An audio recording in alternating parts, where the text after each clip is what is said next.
everybody, and thank you very much for joining Sushi Tech Tokyo 2026 today. And welcome to the Impact Stage. Let's dive into our very first session on the stage. We have two wonderful speakers to kick us off. Please welcome our speakers. First, we have Bolor-Erdene Battsengel, founder and CEO, AI Academy Asia, and Teruo Fujii, president, the University of Tokyo. Please give them a big round of applause.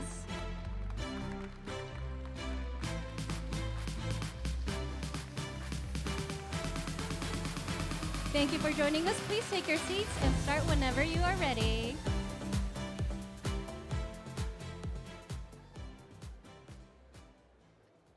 Hello, everyone, and good to be back here, and this time with Ms. Bolor-Erdene.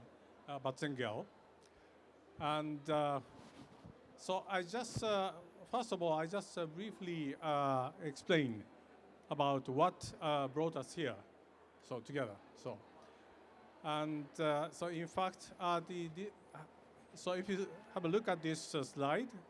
So last year, so we, in fact, University, so I'm Teruo Fujii, President of University of Tokyo, and University of Tokyo is running this AI house in Davos every year, and we had a week of the series of sessions through a week, and it's just outside the Davos Congress Center. And last year we had a very nice session, which is titled Beyond the Limits of AI. And where, as you see here, so we had several, or 5 speakers, and including the Paul Alvisatos from the president, University of Chicago, and the ETH professor, Mark Poleface, and also Shinpei Kato from Tier 4, and myself, and Ms. Battsengel, who was there. And then there, we had a very nice discussion around the what we could do, the AI, but not only like a technological viewpoint, but how we could use AI in the society. And also, I was also pushing the idea of how we could achieve the well-being of individuals with AI, or with the help of AI. And especially for the education side, so I want the AI could become a tool to empower everyone, every children in the world. So, but it's not so easy to achieve that. But then Ms. Battsengel is so exactly so what she's doing is exactly the things that, I mean, the AI for every children, and then to provide the learning environment for them. So then, so that is why I'm so pleased to have her here and discuss about this topic. And today's topic is also the AI and education, and for the well-being in the intelligent age. And what I mean by intelligent age is the society which evolves with AI. So with the emergence of this AI, so we cannot avoid the future society without AI. So that we definitely need to think about how we could shape the future society with AI. But given the right ways of education of AI for everyone in the world, I hope. So that's the kind of reason that we organize this session here. And so with that, this is just a brief introduction of, in fact, of myself and also what brought us here. But then I would like to ask Ms. Battsengel to do some self-introduction and what is your achievement and also what you're doing now in Mongolia. So, yeah. Thank you. Thank you, President Fujii, for having me. It's my first time coming to Sushi Tech, and I've been to Japan many times before, but this is the first time where I'm speaking at the conference, especially tech conference. My name is Bolor-Erdene. I'm the founder and CEO of AI Academy Asia. Just little about me. I worked as a vice minister of digital development back in Mongolia, worked in the World Bank for 7 years, and did some international tech career as well. And a couple years ago, I decided to go back to Mongolia and work on AI education. So for AI Academy Asia, we're operating in 5 Asian countries, and this year we're hoping to expand to African region on AI education. We do a lot of training. We do B2B AI adoption programs. We trained Mongolia's first 1,000 teachers with Galant Bank, which is a local bank in Mongolia. And through this 1,000 teachers, we're training about 20,000 kids in the remote area of Mongolia. So this business model we're bringing to Azerbaijan, Tajikistan, India, different Asian countries on AI education. Yes. Well, that is already really great. And in fact, as Tokyo, so we are also looking at especially the students' activity to reach out to the Asian countries, including India and also even over to Africa. And there are so many students who are interested in doing some social activities in such areas. And they feel like there are much to learn from those countries. And for example, so we, in collaboration with the JICA, so we sent out students to Ghana to teach very, basic digital, literacy in the deaf school. And but then there's not much, digital infrastructure implemented there. And but they are trying to teach how to, for example, write emails and so on. And like this way, they are looking at those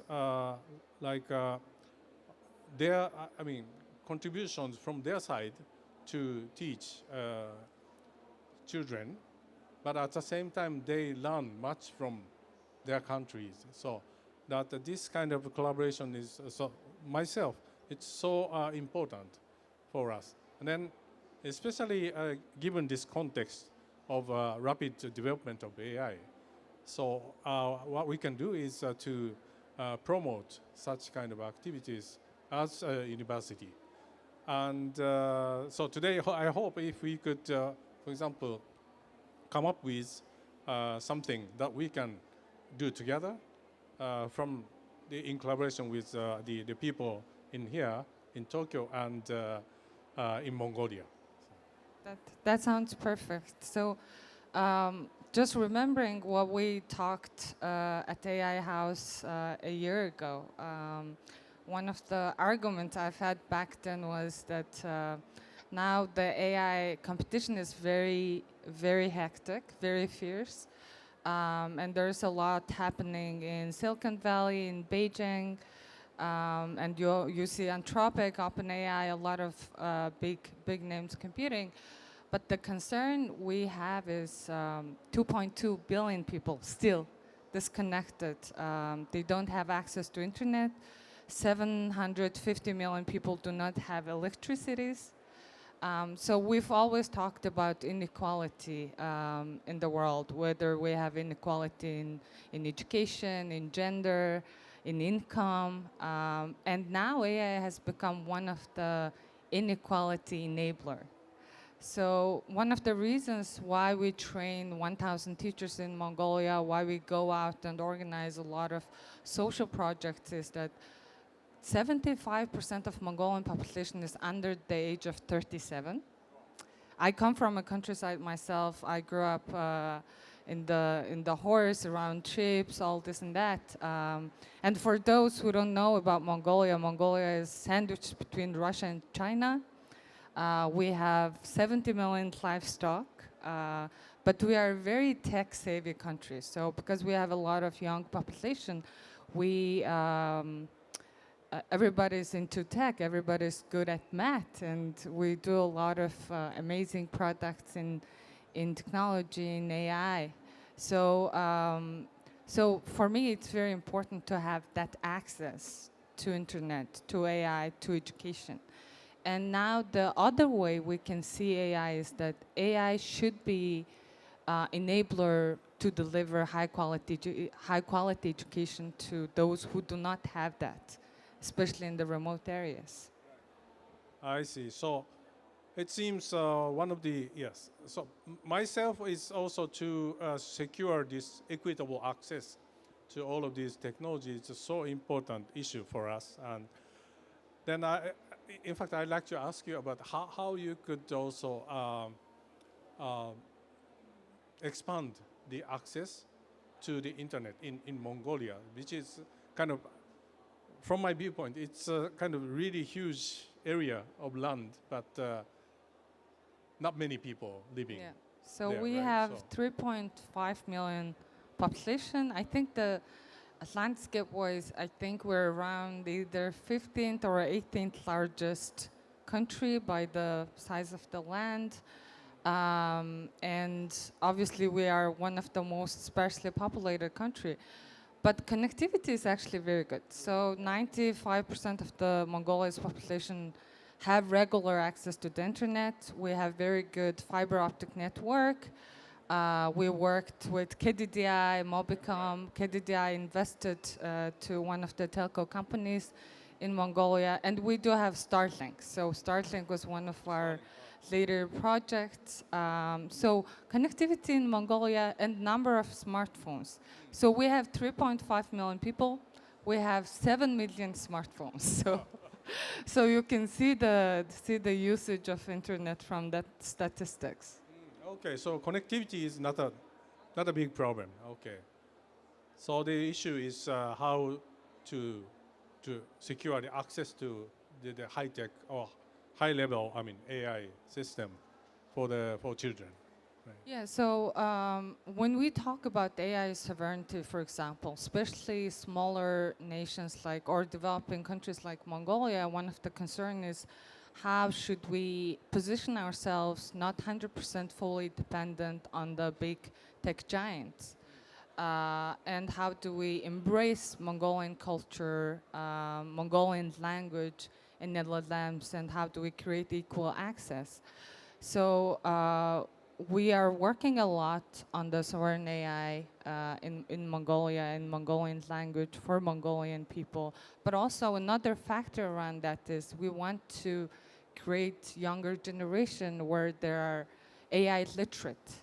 And they can lead the innovation themselves when they grow up, once they have that education. Yes, so this sovereignty is now becoming a big issue around AI. And because, you know, the like 4 or 5 tech giants are basically building up a kind of huge scale language model. And most of the AI system is based on that, right? And also another issue is the hardware, right?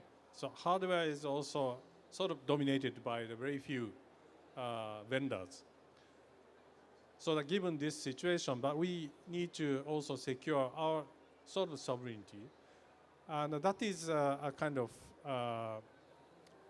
systemic side of the issues around sovereignty of AI.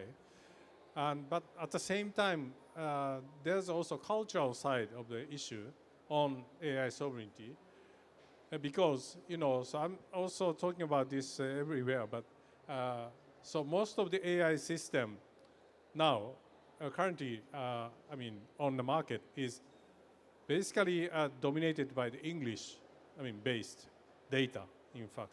Because, I mean, the amount of data on the website, on the internet, is mostly in English. And then Mongolian language or Japanese, so it's a very, I mean, very small portion of that. So that all this huge scale language model is based on the English.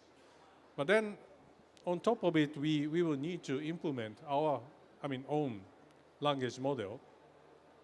because the language is very much related to the culture itself, culture of this people itself. So that if you want to have the AI which is specialized in your culture, in your language, then you will need to work on that. So then there should be some sort of technological development to be able to implement such kind of individual, I mean, sovereign type of AI on top of the large scale language model, but mostly based on the English. So. Building on that, I do have a question for you, President Fujii.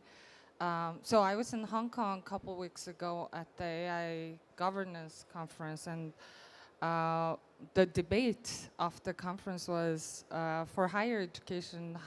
What's the approach? What's the policy for AI? Do we encourage our students to use AI? What's your position on that? Okay. So basically, we are encouraging that. So because so we cannot avoid the society without AI. So that I mean the kind of preventing them to use AI, or rather than preventing them, we want to promote them to use AI to see what is the like a possibility, or what is the performance of AI. To understand what AI is saying is a very important like a trial for now for the university students to learn.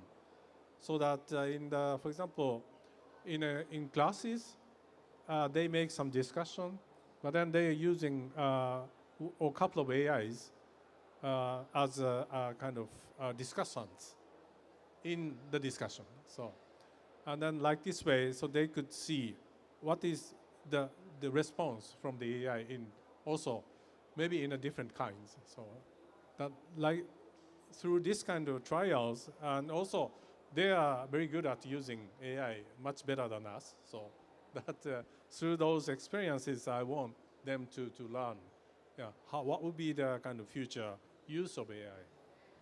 So at AI Academy Asia, we have a lot of different programs teaching different age groups AI. So we have different programs starting from the age of 10 to 18 and adults. And if you're in finance, there's a different AI curriculum. If you're in marketing, sales, there are different ways that you can use AI. So for children specifically, the way we developed our curriculum is more on the side of algorithm engineering and ethical use of AI, because also there's a lot of risk and limitations that comes with AI.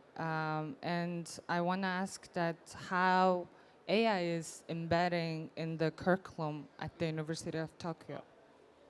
Okay, so we have kind of before the emergence of this AI, so we already implemented this information and kind of ICT learning program throughout the university, from undergrads to graduate level. And then on top of that, there's some AI courses which is on the sideline they could take. And this is like, for example, the Professor Matsuo is the AI, one of the top AI advocate and educator here in Japan. But his course is, in his course, there's almost like 20,000 students are taking his course every year. So then like this way, so there's a huge interest from the students to learn about AI. And then they basically, on top of this basic information and communication technology courses, so then they are basically using those AI technology in their own research works. And on the AI governance, what strikes me the most, especially when it comes to Japan, is that Japan has been deep tech country with very strong culture, harmony. It's very different how Japan operates if you compare it to Western countries.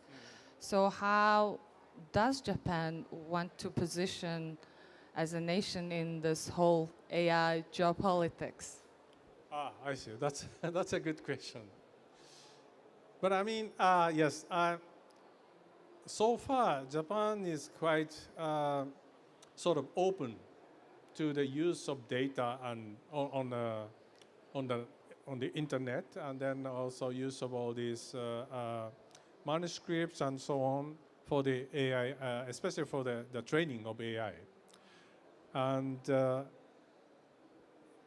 the good side of that is the Japan could be a kind of place where the AI developers are doing many things around, regardless of the like limitation of the whole, I mean, data control or data governance implemented in the other countries or in other areas. But now it's also getting more and more important to think about this geopolitics aspect, so that I want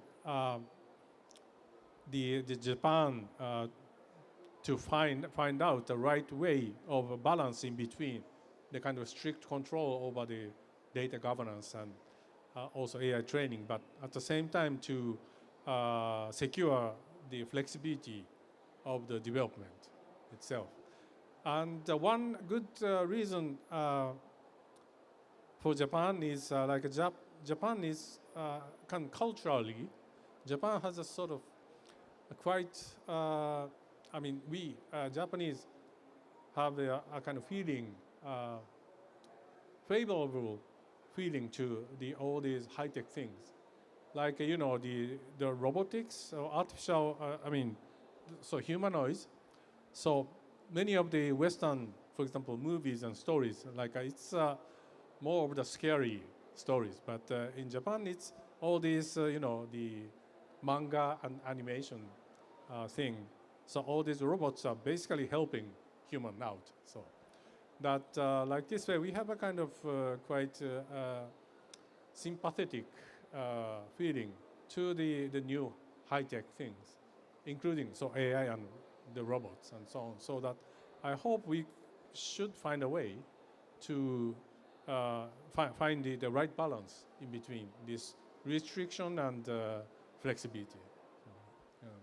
So the way we see AI in Mongolia, but also where we operate in Azerbaijan, Tajikistan, different Central Asian countries, is more on the side of efficiency. So because Mongolia has 3.5 million people, well, other Central Asian countries have way bigger population. Still on the side of efficiency, I think there's a good space that we can use AI to improve or accelerate the development of the country. But on the other side, especially when it comes to AI education, the way we see technology, the way we evaluate, the way we measure technology, it should not be about the advance anymore. It should be about how much impact it's creating to different communities around the world. So this is kind of a point of view that I have been pushing to ITU, to international organizations, UN, that we need to evaluate the impact of these technologies on what kind of job it is creating in developing countries, what kind of access, what kind of equality it's helping in different communities. So that has been very strong view from AI Academy Asia, as well as different pioneers in AI inclusion. Yeah, right. Yes. Yeah, that's I agree. So I think also we really need to think about what would be the real impact of AI, and then that is, for me, that is to empower all young talent and children, and then for them to pursue their own career, or like to pursue their own interest, to be able to do kind of scientists or researchers, whatever. And so all these kind of building up such kind of environment is so important for us also. for now, and then that is leading to the well-being of the future society for in the global context too. So that we will need to sort of advocate the value of such impact of AI, and then this kind of social value should be also regarded as a kind of real value for the for every or all the activities, industrial and social and governmental, so that we could also attract some more resources around the world and to make it possible. So another point is, how do we collaborate in the age of AI? So I think during the peak of social media, there's been lack of efficient collaboration between big tech companies like Meta, with international organizations and local governments and NGOs. And because of that, there's been a lot of issues related to cyberbullying, fake news, hate speech on the social media platforms. So one of the concerns I have on the AI with deepfake and all the limitations and risks of AI, there should be better ways that we collaborate with governments, with academia, with international organizations, and with the huge involvement from the tech companies. So how do you see that collaboration between academia and especially the tech companies? Right. Yes.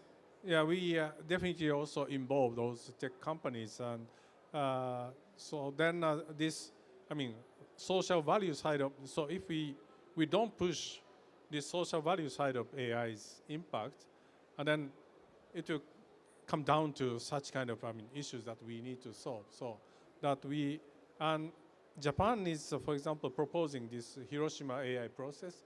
That also involves all the right code of conducts when you implement AI, so that at the international level or governmental level, and also we could involve those industrial level.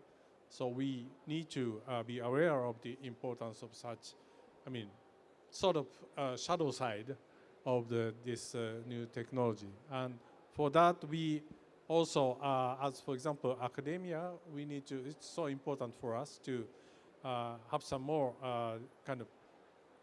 prepare some more learning opportunities even for the kind of graduates, and with for example, given this rapid development of AI itself, and for example, the new graduates, so undergrad is for 4 years, right? So when they learn the use of AI for 4 years, but then after graduation, then in maybe a couple of years, so it's all brand new tools will be appearing, right? So that they will also need to have some opportunities for skilling or current learning. So that in such cases, we as academia to have some to make up some alliance to give a platform for such kind of continuous or lifelong learning for AI. So that's what we also discuss in Davos meeting. So also at AI Academy, we train a lot of adult training. So I think lifelong learning becomes very important when it comes to AI, because you don't have age limitations, because AI is, especially use of AI on LLMs or different AI agents, for example, it's not very hard to learn, but also it can help you a lot, right? So we do a lot of different trainings for different age groups, different backgrounds. But one of the things I want to see is how AI is meeting the old traditions, how AI is embracing cultures. So for example, we have a lot of nomadic land, we have a nomadic culture. We tried at AI Academy, we tried drone herding, for example, or there are different ways that you can use AI to improve how the system works with physical AI in robotics form, for example, right? So I think it's very important to massively educate people in AI literacy and create a bit more friendlier access to them. Yeah. Yeah, right. So, and then, so that requires also some sort of update of the kind of cutting edge technologies or cutting edge knowledge that people need to know in maybe in 2-3 years time. So that so we want to also implement such kind of package for the graduate, for them to be able to have an access to even for the online learning to such kind of courses to update the new tools and the new cutting edge knowledge of AI and robotics. So that is also that should involve the kind of right, for example, right use of such new technologies, and so on. So with such kind of effort, we could also like proliferate the kind of ethical part of the use of AI itself. So, yeah. And I also, as you said, it's also quite, for us it's surprising that 70% of the population is younger than 37 or 37. And here I guess 70% is maybe older than 37 year old. So it's quite surprising that, but we know that Japan is a sort of one of the most aged society and still aging. And in that regard, also we want to attract some more younger generation from around the Asian countries, especially, or even African countries. And for that, we, at UTokyo, we are to launch a new college, which is called UTokyo College of Design. And the idea is to educate young talent throughout the world to shape the future society. And what we mean by design is, so this is College of Design, but what we mean by design is not only for the beauties, but not only for the things, aesthetic design, but also for the whole system. And this AI, for example, AI learning system, or healthcare system, or international rule making for the AI governance. So whatever the things that we need in the future should have a right design, right? So that in that sense, we want to attract more, for example, people from, for example, Mongolia and also other Asian countries to learn here in Japan, in Tokyo. And for that, it's everything's taught in English, and we also prepare the dormitory for all the students in the first year.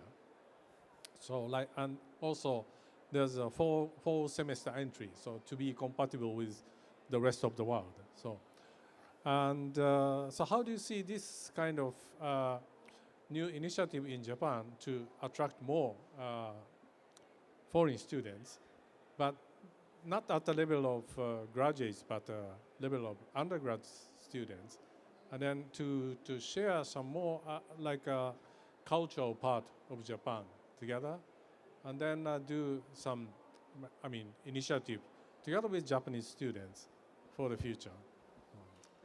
I have to say I'm a big fan of Japanese education, because at AI Academy, I think more than half of my team members are educated, especially in engineering in Japan. So you can see from that statistics that I'm a big fan of Japanese education. But for the new college, congratulations! I heard it's the first after 70 years.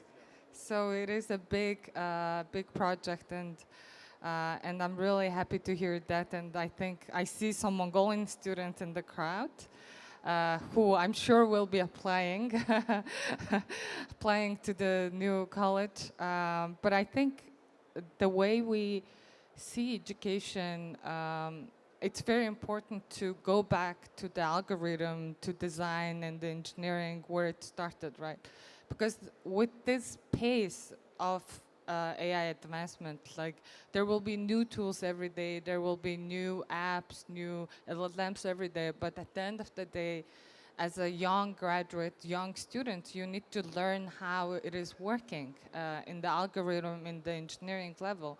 So it's very important that we give them the foundational skills. So when I was in the AI governance conference in Hong Kong, one of the points that I took was we don't need to prepare people who know so much because we have AI for that.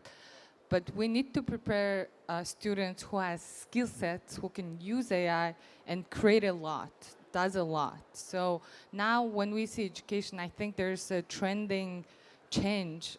Before we wanted to create a graduate who knows everything, who has a bigger scale of knowledge. But now we don't need that. We need someone who has skill set, who can use AI and does a lot.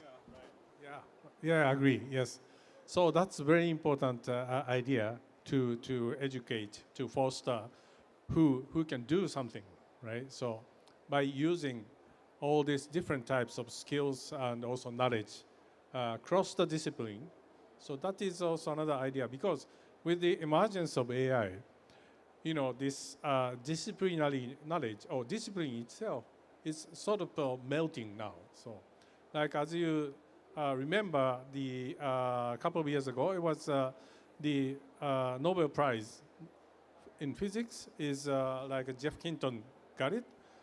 That's on AI, and also in chemistry at the same year, Demis Hassabis got the Nobel Prize, which is in chemistry, but he is AI or sort of, I mean, sort of game maker, right? And then a digital, genius. So. That so it's completely. I mean, the discipline itself is completely different from what we didn't when we didn't have AI. So that like this way, the important thing is to educate people to use all these different knowledge or skills, put them together to realize their own vision or taking their our own actions to make the big impact. So that it's so I hope so this idea is also the new college is based on such kind of ideas. And what is nice with this college is straight 5 years straight to the master's degree, and it has a mandatory off-campus activity at least half a year, and then to up to 1 year. So I hope some of the students can, for example, participate in your activity in Mongolia. So that's the kind of one of the possibilities. Yes. Sounds perfect. I wish I was young enough to study at the new college because it sounds wonderful. And yeah, I think there is a concrete collaboration between us on the AI education for the new college. Yeah. Thank you so much. Yes. So we let's think about that. Yes. So maybe we have some time left. So that if you have any comments or questions from the audience, then we could take that. もし、聴衆からご質問とかコメントとかありましたら、日本語でも大丈夫ですので。If there are any comments or questions, you can speak in Japanese as well. はい。Yes. Thank you very much for your talk so far.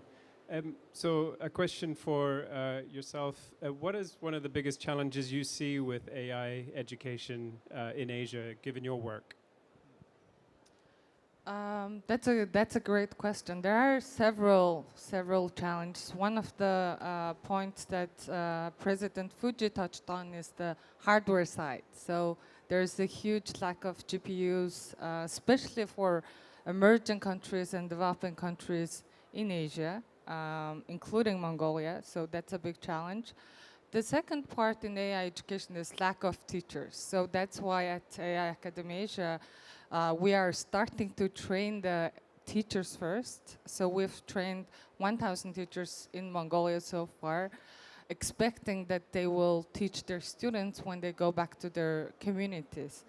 Third, I think there is a lack of policy. AI, obviously, it's like there is the AI EU Act that was one of the first governing documents, law enforcement on AI, but unfortunately it's very hard to monitor the AI and risks and limitations. So there's a lot of uncertainty in AI, but also that's life, right? So you have to live through that. So I think I would say these three challenges. Thank you.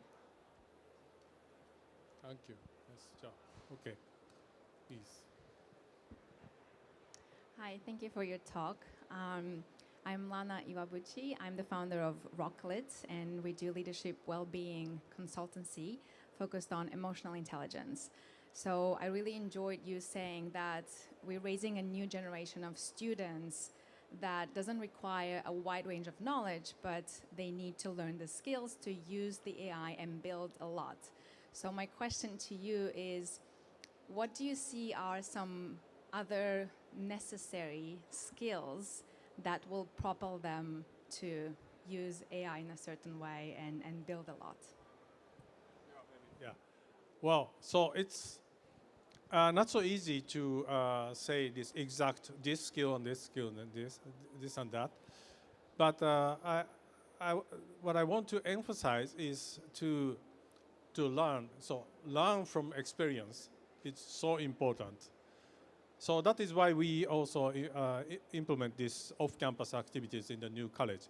And in fact, the knowledge that you can learn in a classroom are not enough, right? Apparently. So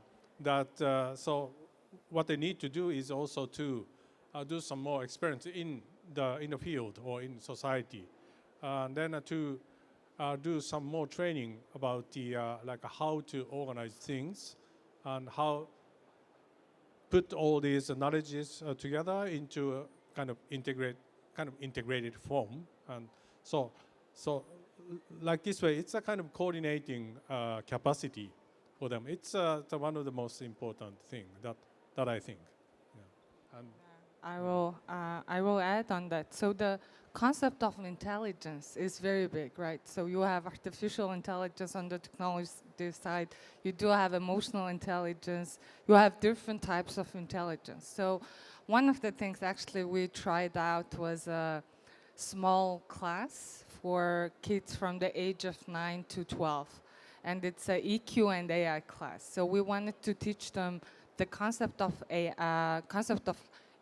intelligence. So you have to develop your different intelligences. You can learn your hard skills, technical skills on the AI, but also you need to have emotional resilience. You need to have different skills. So in the age of technology, there's a lot of issues around mental health, emotional problems, especially for younger generation. So that's why we tried that class. That is going very well. So just need to deliver the message that intelligence applies to everything. So not only the technical side. wow, good. So the time is almost up. So yeah. So I'm so sorry to say that. So, but I mean, in the last part also was so nice to see this 9 to 12, children are taking those also the classes involving those EQ type of aspect, and also we are covering this tertiary education level. So that I hope we could do something together and given this opportunity in Tokyo. So, yeah, Thank you so much. Thank you. Yeah. Thank you so much. Thank you so much for an intriguing session. That was a great way to open the stage. Once again, please join me in thanking our speakers. I kindly invite you to step down from the stage. Thank you very much.